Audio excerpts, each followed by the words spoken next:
Guys, जैसा कि पिछले पार्ट में हमने अभी तक देखा कि लूफी की टीम विस्की आइलैंड पर पहुंच जाती है और पोई पोई इन तीनों को लूफी का वांटेड पोस्टर दिखाता है। लूफी के ऊपर 3 करोड़ का इनाम लगा था और ये सभी लोग लूफी को पकड़ने का प्लान बना लेते हैं, पर तभी जोरो इनके सामने आ जाता है और इन सभी को मारना शुरू कर देता है। जोरो अपनी उसी कर्स्ड स्वॉर्ड को बाहर निकाल लेता है, जिसके अंदर से एक पर्पल कलर की लाइट निकलती है। ये तलवार अपने मालिक के चाहने भर से ही सामने वाले एनिमी पर हमला कर देती है। अब इसके बाद एक बच्चा अपनी एक छोटी सी तलवार लेकर जोरो पर हमला कर देता है, पर जोरो उस बच्चे को रोक लेता है। उस बच्चे की मम्मी यहाँ पर आ जाती है और जोरो से माफी मांगने लगती है इस बच्चे की हरकतों के लिए, लेकिन तभी ये एक क्रॉस का साइन बाहर निकालती है।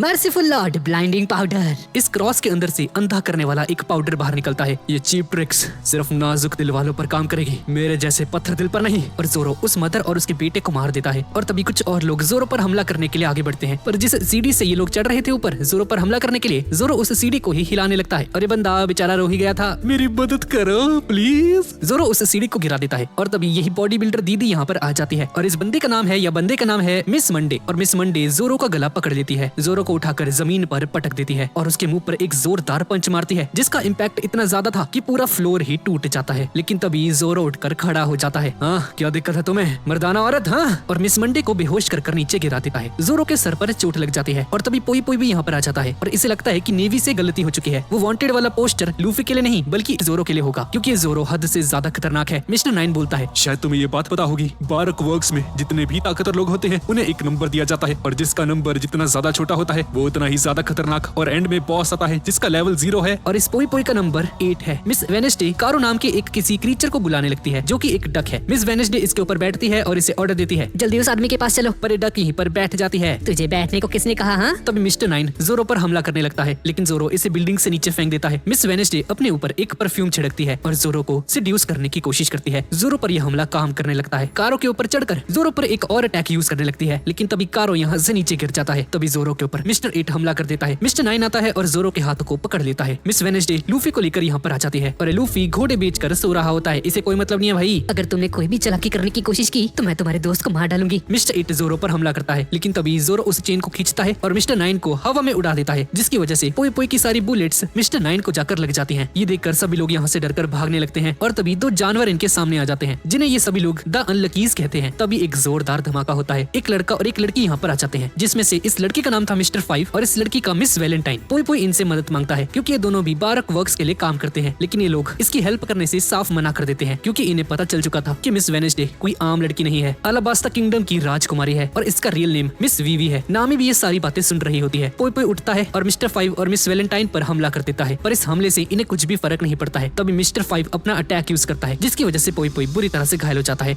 वीवी, यहाँ से चली जाओ। अलाबास्ता तुम्हारे बिना अधूरा, जल्दी जाओ। मिस्टर 9 भी आगे आ जाता है। मिस वीवी, आप यहाँ से चली जाइए। मिस्टर 5 अपने नाक में से एक खजाना बाहर निकालता है, उसकी एक बॉल बनाकर मिस्टर 9 के फेस पर मारता है, जिसकी वजह से इसके फेस पर एक बहुत बड़ा धमाका हो जाता है। तभी जोरो भी यहाँ पर आ जाता है और ये देखकर हैरान रह जाता है। पोई पोई इसके पैर पकड़ लेता है। मैंने तुम्हारी काबिलियत को जाना है बच्चे, प्लीज मेरी मदद करो। उन दोनों के पास डेविल फ्रूट की ताकत है और मैं इतना ताकतवर नहीं कि मैं इन्हें रोक सकूं। क्या तुम मिस वीवी को बचा सकते हो? लेकिन जोरो इसे मना कर देता है, क्योंकि वही लोग थे जो कि थोड़ी देर पहले इसे अभी मारना चाहते थे। लेकिन तभी नामी यहाँ पर आ जाती है। हम तुम्हारी मदद करेंगे, लेकिन इसके बदले हमें 1000 करोड़ बेरीज चाहिए। क्यों? 1000 करोड़? मैं इस काबिल नहीं कि मैं तुम्हारे साथ वादा कर सकूं। इस बारे में प्लीज वीवी से बात कीजिए।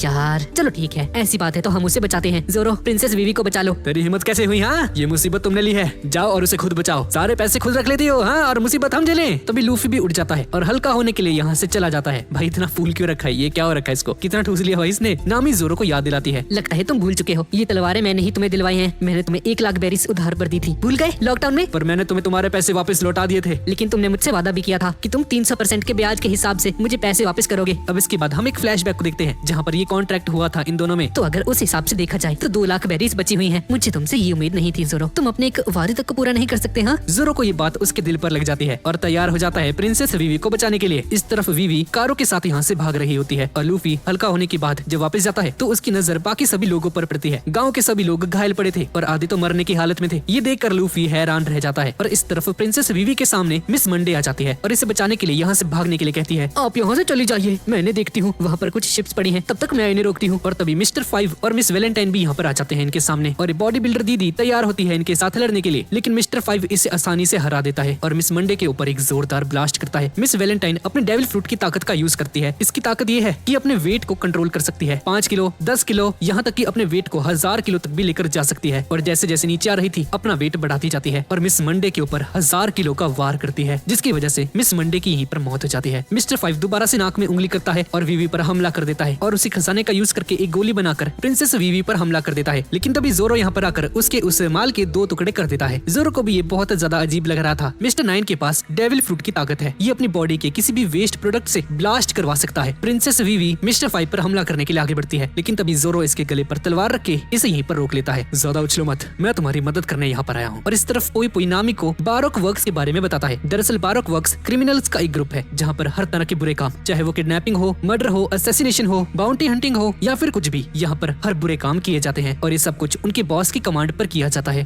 बारोक वर्क्स सिर्फ एक ही नक्शे पर काम करती है। हम अपनी एक दुनिया बनाना चाहते हैं जो कि हमारे असूलों के हिसाब से काम करेगी। मेरे बॉस का कोड नेम जीरो है। और इस तरफ जोरो के सामने ये दोनों नमूने खड़े होते हैं और तभी लूफी यहाँ पर आ जाता है और कहता है, मैं तुझे छोड़ूंगा नहीं, तूने जो किया तुझे इसकी सजा जरूर मिलेगी। लूफी जोरो पर गुस्सा हो जाता है क्योंकि जोरो ने उन सभी लोगों को मार दिया जिन लोगों ने लूफी की अच्छे से खातिरदारी की थी। मरते मरते वो सभी लोग तुम्हारा ही नाम ले रहे थे जोरो। क्या बके जा रहे हो? पहले मेरी बात तो सुन लो। वो सब के सब बाउंटी हंटर, लेकिन लूफी जोरो की एक नहीं सुनता है और जोरो के ऊपर एक के बाद एक लगातार जानलेवा हमले करना शुरू कर देता है। और तभी जोरो लूफी को एक लात मारता है और लूफी इन दोनों नमूनों के साथ एक रूम के अंदर चला जाता है। मिस्टर 5 को गुस्सा आता है और इसके ऊपर एक ब्लास्ट कर देता है, लेकिन जैसे ही धूल लड़ती है तो हम देखते हैं कि लूफी मिस्टर 5 को पकड़ कर लेकर आ रहा था और उस धमाके की वजह से लूफी की सारी गैस निकल जाती है और लूफी दोबारा से पतला हो जाता है। लेकिन लूफी अभी भी जोरो पर गुस्सा कर रहा था और जोरो भी अब सीरियस हो जाता है और लूफी पर हमला करने के लिए आगे बढ़ता है। भाई क्यों लड़ रहे हैं दोनों आपस में? और इसकी पहली मूव ओनिगिरी होती है। ये दोनों आपस में लड़ने लगते हैं। तेरी जुबान बहुत ज्यादा चलने लगी है जोरो, मेरे हाथ भी बहुत ज्यादा चलते हैं। मेरी पावर्स को मत भूलो, मुझे याद रखने की जरूरत भी नहीं है। मारा जाएगा जोरो, तो अपनी सोच, इतना गरुड़ ठीक नहीं है जोरो। सर पर कफन बांधने वाले मौत से कभी नहीं डरा करते। और फाइनली इन दोनों के बीच में खतरनाक लड़ाई होनी शुरू हो जाती है और तब ये दोनों पीछे से आते हैं और जोरो पर हमला करने जा ही रहे होते हैं। तभी जोरो और लूफी साथ में कहते हैं, हमें परेशान करना बंद करो। और जोरो और लूफी एक ही मूव में इन दोनों को खत्म कर देते हैं। ये देखकर कारो और प्रिंसेस वीवी बुरी तरह से डर जाते हैं क्योंकि मिस्टर 5 को हराना कोई आम बात नहीं थी। और फाइनली लूफी और जोरो तैयार हो जाते हैं अपनी आखिरी मूव परफॉर्म करने के लिए। दोनों अपने हाथों में जान भर लेते हैं और एक दूसरे पर पंच मारने ही वाले होते हैं कि तभी नामी यहाँ पर आ जाती है और इन्हें एक जोरदार मुक्का मार देती है। सालो ये क्या कर रहे हो यहाँ पे हैं? और जोरो वर्सेस लूफी की फाइट में विनर है नामी। तभी लूफी हंसने लगता है अरे यार जोरो, तुमने मुझे पहले क्यों नहीं बताया? हाँ, तूने मुझे मौका ही कब दिया? हाँ, साले लड़ने लग गया मेरे से सीधा। नामी प्रिंसेस वीवी से कहती है, तो वीवी हमने तुम्हें बचा लिया, अब इसके बदले हमें 1000 करोड़ बेरीज चाहिए। तुम्हारा शुक्रिया, मुझे बचाने के लिए तुमने मेरी मदद की है, लेकिन इतनी बड़ी रकम मैं नहीं दे सकती। एक मिनट, तुम तो अरबास्ता की प्रिंसेस हो ना, तो तुम्हारे लिए तो 1 बिलियन कुछ भी नहीं है। एक सेकंड, तुम्हें अलाबास्ता किंगडम के बारे में पता है? हाँ, वो जगह बहुत अच्छी हुआ करती थी। क्या मतलब है तुम्हारा करती थी से? अलाबास्ता अब एक वॉर के बीच में है, वहाँ के लोग विद्रोह करना शुरू कर चुके हैं। बारोक वर्क्स यही लोग इसके लिए जिम्मेदार हैं। इनका बॉस किसी आइडियल नेशन के बारे में बात करता है पर उसका असली मकसद अलाबास्ता किंगडम पर राज करना है। भले ही तुम लोग कितने ही ज्यादा ताकतवर क्यों ना हो, लेकिन बॉस के सामने तुम कुछ नहीं। वो समुद्र के 7 वॉर लॉर्ड्स में से एक हुआ करते थे, उनका नाम था क्रोकोडाइल। ये सुनकर शांति हो जाती है और इसे रियलाइज होता है कि इस लड़की ने अपने बॉस का असली नाम रिवील कर दिया है जो कि है क्रोकोडाइल। और अभी सभी लोग मुसीबत में आ चुके हैं और हम देखते हैं कि अनलकीज भी इस बात को सुन चुके थे और ये दोनों चले जाते हैं इस बात को बॉस तक पहुंचाने के लिए। नामी वीवी पर बहुत ज्यादा गुस्सा करती है और जोरो और लूफी बहुत ज्यादा एक्साइटेड थे। एक वॉर लॉर्ड जोरो, हम बहुत ही जल्द क्रोकोडाइल से मिलने वाले हो यार। क्रोकोडाइल पहले 7 वॉर लॉर्ड्स में से एक था, यानी कि वो मीहॉक जितना ताकतवर होगा। नामी यहाँ से जाने लगती है और तभी अनलकीज के सामने आता है और इस टेडी बियर ने इन तीनों की पिक्चर बना ली है, यानी कि इनके बॉस को अब इनके चेहरे भी पता चल चुके हैं और ये दोनों फाइनली यहाँ से चले जाते हैं। नामी बेचारी डिप्रेशन में चली जाती है, लेकिन तभी पोई पोई यहाँ पर आ जाता है और ये कैसे कपड़े हैं भाई? क्या ये? इस बंदे ने वीवी की तरह कपड़े पहने हुए थे। इसके पास एक प्लान था। प्रिंसेस वीवी, मेरी बातों को ध्यान से सुनिए। मैं वीवी के रूप में यहाँ से बाहर जाऊंगा और जितने भी लोग आपके पीछे पड़े हुए हैं वो सभी मेरे पीछे आ जाएंगे, लेकिन इसमें बहुत ज्यादा रिस्क है और इसी दौरान लूफी आपको अलाबास्ता किंगडम लेकर जा सकता है। मिस्टर पोई पोई, क्या क्रोकोडाइल सही में इतना ज्यादा खतरनाक है क्या? हाँ, वो 7 वॉर लॉर्ड्स में से एक है। ये वॉर लॉर्ड्स गवर्नमेंट के लिए काम करते हैं, इसी वजह से उन पर कोई इनाम नहीं लगाया जाता। लेकिन जब वो बंदा एक आम पायलट था तो उसके ऊपर 8 करोड़ का इनाम था। नामी की आंखों से ये बात सुनकर आंसू निकल जाते हैं। क्या 8 करोड़? ये तो आरलॉन्ग की बाउंटी से भी 4 गुना ज्यादा है। बच्चे, क्या तुम प्रिंसेस वीवी को अलाबास्ता किंगडम पहुंचा दोगे? हाँ, ये मजेदार लगता है, मैं ये कर सकता हूँ। और अब पोई पोई का यहाँ से जाने का समय हो चुका है। पोई पोई वीवी से इटर्नल पोज मांगता है। क्या ये इटर्नल पोज क्या होता है भाई? क्या तुमने इसके बारे में पहले कभी सुना नहीं? जिस तरह से लॉग पोज का यूज करके एक आइलैंड से दूसरे आइलैंड की तरफ जाया जाता है, वैसे ही इटर्नल पोज एक जगह का रास्ता हमेशा के लिए स्टोर रखता है। तुम इसे एक परमानेंट लॉग पोज समझ सकती हो बच्ची। और इसी के साथ वीवी और 11 पोई एक दूसरे को बाय कहकर यहाँ से चले जाते हैं। पोई पोई अपनी शिप के साथ आगे बढ़ने लगता है, लेकिन तभी सामने हम बहुत सारे हाथ देखते हैं और तभी पोई पोई की पूरी शिप ब्लास्ट कर जाती है और इसी के साथ पोई पोई भी मारा जाता है। सभी लोग ये देखकर हैरान रह जाते हैं। वो बहुत अच्छा आदमी था। नामी की लॉग पोस्ट के अंदर अगले आइलैंड पर जाने का रास्ता स्टोर हो जाता है और सभी लोग यहाँ से जाने के लिए तैयार थे, पर वीवी को बहुत ज्यादा गुस्सा आ रहा था। वीवी अपने लिप्स को बाइट कर रही थी, इतना जोर से बाइट करती है कि उसके लिप्स से खून आने लगता है। नामी इसे हक करती है और दिलासा देती है, तुम चिंता मत करो, सब कुछ ठीक हो जाएगा। हम तुम्हें अलाबास्ता लेकर जाएंगे वीवी। मुझे अपने दोस्तों पर पूरा विश्वास है और इनके सामने वो 7 वॉल और भी कुछ नहीं है। सभी लोग उस शिप के ऊपर चढ़ जाते हैं और विस्की पीक आइलैंड से निकल जाते हैं। लेकिन सांजी और उसॉप गुस्सा करते हैं, अरे भाई इतनी जल्दी क्या है जाने की,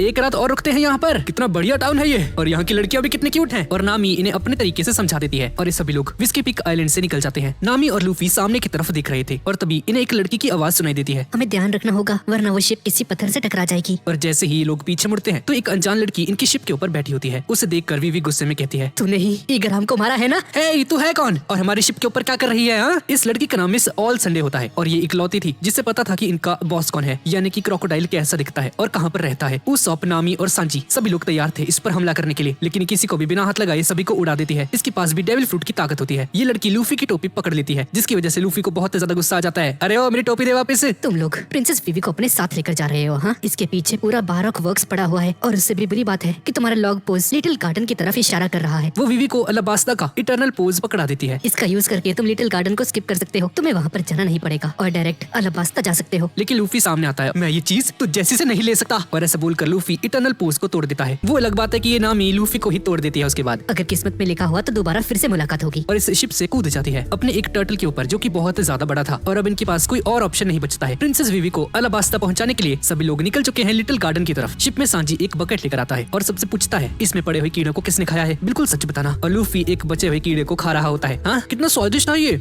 मजा आ गया भाई। उसॉप ये देखकर हैरान हो जाता है कि लूफी कीड़े कैसे खा सकता है भाई, क्या ये बंदा। और इसकी आंखें बाहर आ जाती हैं, तो अब उन मछलियों को कैसे पकड़ूंगा मैं। हाँ, लूफी कारों की तरफ उंगली करते हुए कहता है, ये कब काम आएगा भाई। और ये सभी लोग कारों के पीछे पड़ जाते हैं। अरे यार बस भी करो अब। वीवी ये सोचकर हैरान थी कि लूफी जैसे एक बंदे के ऊपर 3 करोड़ का इनाम है। चाहे लूफी कैसा भी हो, पर इसने बहुत सारे खतरनाक विलेंस को मारा है, जैसे आर्लोंग, डॉन क्रीक और कैप्टन कूरो। लगता है तुम किसी को भूल रहे हो नाम, एक्समैन मॉर्गन को भी। लूफी को मॉर्गन के बारे में सुनकर अपने एक दोस्त जिसका नाम कोबी है, जिसे कि हमने इस सीरीज के पहले पार्ट में देखा था, उसकी याद आती है। पता नहीं इस वक्त वो कहाँ पर होगा। और तभी हम नेवी की एक शिप को देखते हैं जहाँ पर हर तरफ फूल बरस रहे थे। सामने एक आदमी खड़ा था जो कि कोई और नहीं बल्कि कोबी ही होता है। और अब ये बंदा नेवी का एक बहुत बड़ा ऑफिसर बन चुका है और इसके मन में लूफी के लिए अभी भी बहुत ज्यादा रिस्पेक्ट है और सोचता है, अगर मैं लूफी से नहीं मिला होता तो शायद मैं आज इस मुकाम पर नहीं होता। और तभी सामने से बहुत बड़ी लहरें उठती हैं और कैप्टन मॉर्गन सामने आता है। उसे देखकर कोबी बुरी तरह से डर जाता है, लेकिन तभी एक बहुत बड़ा लूफी सामने आता है और कैप्टन मॉर्गन को घुमा घुमा कर हवा में उड़ा देता है। एक और बार लूफी भैया ने मेरी जान बचा ली, लेकिन तभी कोबी का ये सपना टूट जाता है। हाँ भाई, ये सारा कुछ एक सपना था और इसकी नींद खुल जाती है। और असलियत में ये कोबी अभी भी नेवी के लिए बस साफ सफाई का ही काम कर रहा होता है। यहाँ तक कि कैप्टन मॉर्गन का बेटा जिसका नाम हेलमेट पुसन था, ये बंदा भी एक स्वीपर की जॉब कर रहा होता है। ये दोनों बिल्डिंग की छत के ऊपर जाते हैं और ये बंदा सोच रहा होता है, कितनी बकवास लाइफ है। वो भी क्या टाइम था जब मैं अपनी ऐशो आराम की जिंदगी जिया करता था। सभी लोग मेरे आगे झुके रहा करते थे। सब कुछ उस स्ट्रॉ हेड की वजह से हुआ है। मैं उसे छोड़ूंगा नहीं, ना वो मेरे पापा को मारता और ना मुझे ऐसी मुश्किल जिंदगी जीनी पड़ती। ये सब उसी की गलती है। लूफी भैया को दोष देना कोई अच्छी बात नहीं है, ये सब कुछ तुम्हारे पापा की गलती है। और वैसे भी कब तक अपने पापा की कैश पर ऐश करते रहोगे। हाँ, मेरा एक सपना है एक बहुत बड़ा नेवी का ऑफिसर बनना और इस दुनिया से सभी बुरे लोगों को खत्म कर देना। तो अपने आप को समझता क्या है? हाँ, एक नेवी ऑफिसर बनना आसान बात है क्या? मुझे पता है ये मुश्किल है, लेकिन मैंने भी लूफी भैया की तरह अपना मन बना लिया है। अगर मैं इस सफर में मर भी गया तो मुझे कोई फर्क नहीं पड़ेगा। ये क्या फालतू की बातें हैं। वो लूफी किसी काम का नहीं। कोबी लूफी की इंसल्ट सहन नहीं कर पाता और ये दोनों फाइट करने लगते हैं। लड़ते लड़ते ये दोनों छत से नीचे गिर जाते हैं। नीचे एक तोप थी जिसके ऊपर ये दोनों लैंड करते हैं, जिसकी वजह से ये तोप भी चल जाती है और सामने खड़ी एक बिल्डिंग एक पल में ही तबाह हो जाती है। लूफी और हेलमैप उसी लड़की के घर पर होते हैं जिसको कि हमने सीरीज के पहले पार्ट में देखा था। वही छोटी सी बच्ची को भी ये सारी बातें अपने घर में बता रहा होता है। ये लड़की सामने एक न्यूज़पेपर लेकर आती है जिसमें ये बताया जाता है कि लूफी नाम का एक पायरेट कैप्टन स्मोकर से बचकर निकल चुका है और उसके ऊपर 3 करोड़ की बाउंटी भी है और लूफी जा चुका है ग्रैंड लाइन की तरफ। ये सुनकर को भी बहुत ज्यादा खुश हो जाता है क्योंकि लूफी अपने सपने की तरफ आगे बढ़ता जा रहा था। इसके बाद हम एक नेवी की शिप को देखते हैं जहाँ पर कैप्टन मॉर्गन को लेने के लिए नेवी का एक बहुत बड़ा ऑफिसर आने वाला है और ये बंदा वाइस एडमिरल की पोस्ट पर है और ग्रैंड लाइन के हर एक कोने कोने से वाकिफ है। कोबी और हेलमैप अपना काम करने के लिए नीचे चले जाते हैं। हेलमैप कहता है, मुझे पता है मेरे पापा ने बहुत बुरे काम किए हैं, लेकिन सच कहूँ तो उनके लिए मेरे मन में बहुत ज्यादा इज्जत है। वो मेरे रोल मॉडल थे। ओए कोबी, तुझे क्या लगता है क्या वो मेरे पापा को मार देंगे? वो कैसे भी आदमी थे, लेकिन थे तो मेरे पापा ही। और ऐसा बोलकर ये बंदा रोना शुरू कर देता है। इसके बाद वही वाइस एडमिरल गाप यहाँ पर आ जाता है। ये बंदा शिप में उतरता तो है, लेकिन शिप में उतरते ही ये बंदा सो जाता है। कैप्टन मॉर्गन यहाँ पर आ जाता है और जब वो देखता है कि गार्प सो रहा है तो उसे ये एक बहुत बड़ी इंसल्ट लगती है और उसे अपनी कुल्हाड़ी से मार देता है। ये देखकर सभी लोग हैरान हो जाते हैं और इससे पहले कि नेवी वाले कुछ कर पाते, कैप्टन मॉर्गन अपने बेटे के गले के ऊपर कुल्हाड़ी रख देता है। अगर तुम लोग सामने आए तो मैं इसे मार दूंगा, मुझे फर्क नहीं पड़ता, ये मेरा बेटा है। मुझे जिस चीज से मतलब है वो है मेरी आजादी। और हेलमैप मैप को लेकर एक छोटी सी बोट में निकल जाता है। गार्प के साथ आया दूसरा आदमी उसके ऊपर कैनन फायर करने के लिए कहता है, लेकिन कोबी उस तोप के सामने आ जाता है। तोप मत चलाइए, वहाँ मेरा एक दोस्त भी है। अगर तुम सामने से नहीं हटे तो हम तुम्हें भी मार देंगे। ठीक है, मैं नहीं हटने वाला। मैं अपने दोस्त को ऐसे नहीं छोड़ सकता। प्लीज शूट मत कीजिए, मैं जाता हूँ उसे बचाने। और ऐसा बोलकर कोबी शिप से कूद जाता है और तैरते हुए कैप्टन मॉर्गन की शिप के पास पहुंच जाता है। मीनवाइल गार्प अपनी नींद से उठ जाता है और सामने पड़ी तोप को तोड़ देता है। तभी एक नेवी का बंदा कहता है,